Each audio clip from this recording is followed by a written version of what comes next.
السلام علیکم ناظرین، سینئر اینکر پرسن اور تجزیہ کار آسماں شیرازی لکھتی ہیں، گزرے سال میں سب کچھ تھا، نہیں تھا تو ملال نہ تھا، گزرے ہوئے برسوں میں کیا کھویا کا سوال نہ تھا، کیا پایا کا حساب بھی نہ تھا، بحثیت قوم ہمارے ساتھ کیا ہوا اور کیا ہاتھ آیا، ہم معاشی طور پر کہاں کھڑے ہیں اور اگلے سال کہاں کھڑے ہوں گے یہ بھی نہیں معلوم۔ البتہ چند عجیب ایسے واقعات ضرور پیش آئے جس نے اسے کچھ خاص بنا دیا۔ 2022 کے آغاز میں ہی پاکستان کی سیاست میں اتھل پتھل پیدا کر دی تھی۔ جنوری کے سرد موسم میں اختلاف میں بٹی حزب اختلاف نے ایک صفحے پر اکٹھا ہونا شروع کیا۔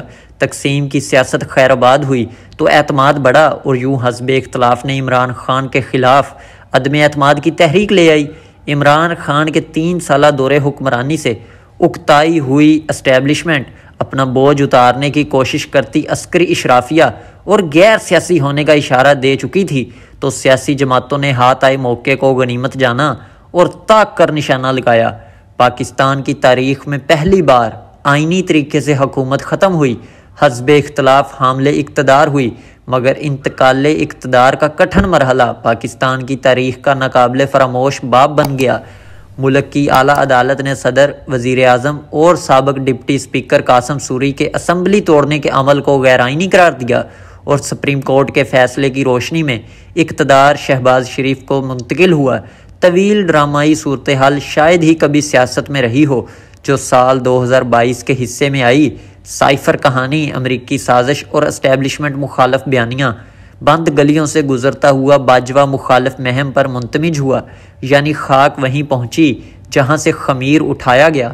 اس سال کا اہم سیاسی واقعہ اور ایک عدد تجسس سے بھرپور ڈرامہ پنجاب میں حکومت کی تبدیلی در تبدیلی بھی تھا۔ حمزہ شہباز مختصر مدت کے لیے فلیٹرز ہوٹل میں منتخب ہونے والے پہلے وزیر اعلیٰ بنے، جبکہ وفاق کی طرف پنجاب میں ابھی عدم اعتماد کے آئینی عمل کو فٹ بال میچ بنا دیا گیا۔ بالآخر عدالت متحرک ہوئی اور حمزہ شہباز اور پرویز لائی میں جیت چودھری کی ہوئی۔ پرویز لائی کے وزارت اعلیٰ کے انتخاب میں تاریخی عدالتی فیصلے میں منحرف ارکان کے ووٹ نہ گننے کو گننے میں بدلا گیا اور یوں چودھری پرویز لائی پنجاب کے نئے وزیر اعلیٰ منتخب ہو گئے۔ عدالت نے پارلیمان کے اختیارات حاصل کیے اور اب نتیجتاً عدم اعتماد کی شق آئین میں بے عمل ہے۔ 2022 میں آرمی چیف کی تعیناتی کا عمل بھی کسی جاسوسی ڈرامے سے کم نہ تھا۔ توسیع تعیناتی محلاتی سازشوں، سمریوں، دھرنوں کے درمیان ایک اہم تعیناتی نے ہونا تھا، سو ہو گئی۔ General Asim Munir army chief بنے اور 29 نومبر کمان کی تبدیلی کا دن ثابت ہوا۔ اس سب میں جنرل باجوہ کی رخصتی اور جاتے جاتے ادارے کے غیر سیاسی ہونے کا فیصلہ بھی اہم تھا۔ ISI چیف جنرل ندیم انجم کی اہم پریس کانفرنس اور کیمرے پر ادارے کی عدم مداخلت کی پالیسی کا اعلان کسی طور کم اہمیت کا حامل نہیں۔ ادارہ غیر سیاسی ہوا یا نہیں یہ بحث الگ ہے، مگر تاریخی بات یہ ہے کہ یہ فیصلہ ہو گیا۔ اب جنرل باجوہ عمران خان کی توپوں کے دہانے پر ہیں۔ ہر روز ان کے سیاسی ہونے کی گواہیاں کبھی عمران خان، کبھی پرویز الہی اور کبھی صدر مملکت سنا رہے ہیں، مگر جنرل باجوہ اس سال کی وہ شخصیت رہے جنہوں نے ہر طرف سے متنازع ہونے کا شرف پایا۔ اس سال میں جو بویا گیا وہ کاٹا گیا۔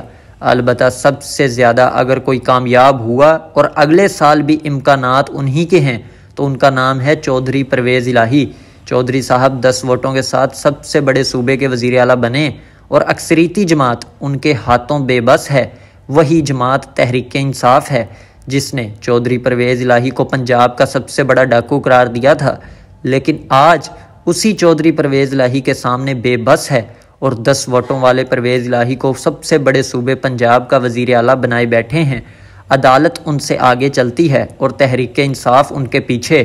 وہ ایسے مرد کے لندر ہیں کہ بقول اقبال فرشتے جن کی نصرت کو قطار اندر قطار اب بھی دوستو چودھری صاحب بھاگوں والے ہیں اور بھاگ لگے رہن، سر سلامت رہن تو برسوں کے آنے جانے سے کوئی فرق نہیں پڑتا، کوئی آئے یا جائے، ہر سال چودھری کا سال ہے۔